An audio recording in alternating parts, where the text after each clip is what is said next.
কৰ্মশালা মই পাই আহিছোঁ। তাতে বিভিন্ন বয়সৰ ল'ৰা ছোৱালী পাইছোঁ, একদম 8 বছৰৰ পৰা 65 বছৰলৈকে পাইছোঁ, 70 বছৰলৈ পাইছোঁ।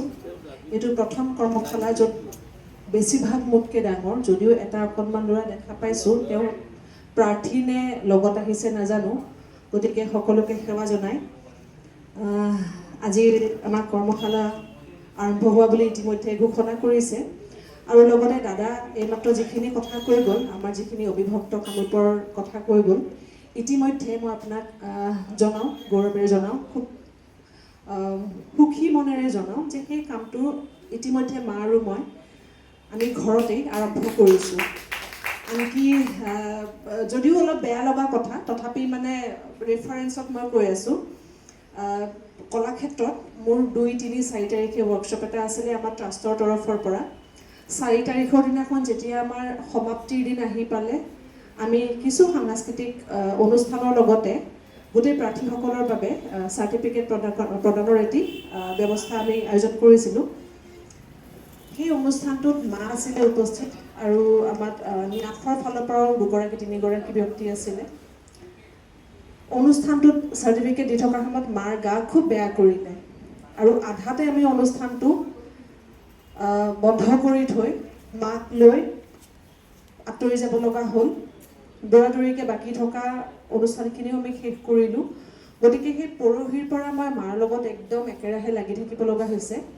আজিও মাৰ গাটো খুব বিশেষ ভাল নহয়, যদি তেওঁ চলা ফিৰা কৰি আছে, তেওঁ প্ৰেছাৰ চুগাৰ গোটেই আছে তেওঁ, গতিকে তেওঁৰ গাটো ভাল নহয়। তথাপি যিহেতু মই যোৱা পৰহিৰ পৰা মই মাৰ ঘৰতেই আছোঁ, যোৱাকালিও গোটেই দিনটো আমি সেইটোৰ ওপৰতে অধ্যয়ন কৰি আছিলোঁ।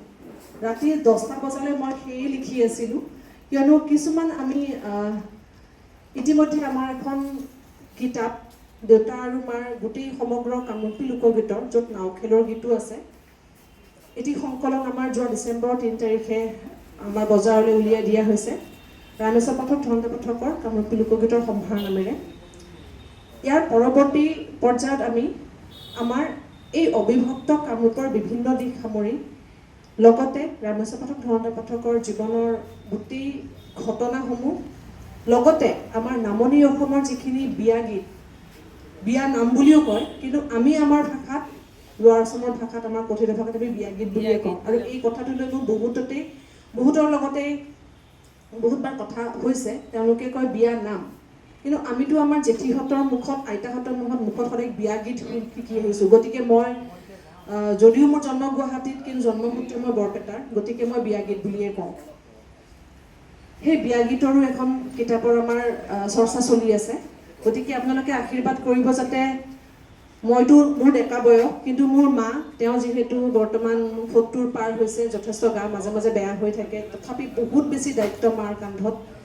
এই গোটেইখিনি কাম যাতে আমি অনতিপলমে, মা সুস্থ থাকক আৰু আমি কামখিনি অনতিপলমে আমি শেষ কৰিব পাৰোঁ, তাৰ বাবে সকলোৱে ৰাইজৰ আশীৰ্বাদে আমাৰ সদায় আমাৰ কাৰণে চবতকৈ ডাঙৰ, আমাৰ কাৰণে আশীৰ্বাদ, ৰাইজৰ আশীৰ্বাদ, ৰাইজৰ